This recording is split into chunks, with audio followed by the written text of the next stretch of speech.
ঘূর্ণিঝড় রেমালের প্রভাবে সাগর ফুলে ফেঁপে উঠেছে। সাগর রাক্ষসী রূপ ধারণ করেছে।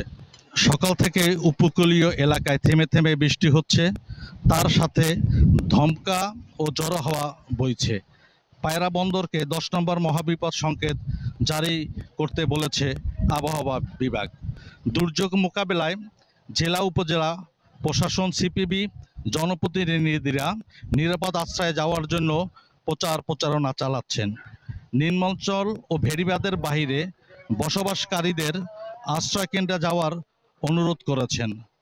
কলাপাড়া উপজেলায় ১৫৫টি আশ্রয়কেন্দ্র ও ২০টি মুজিব কেল্লা প্রস্তুত রাখা হয়েছে।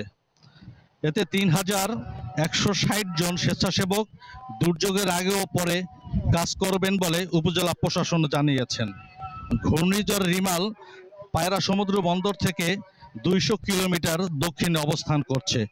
মাছ ধরা ট্রলারগুলো নিরাপদে আলিপুর মহিপুর আশ্রয় নিয়েছে।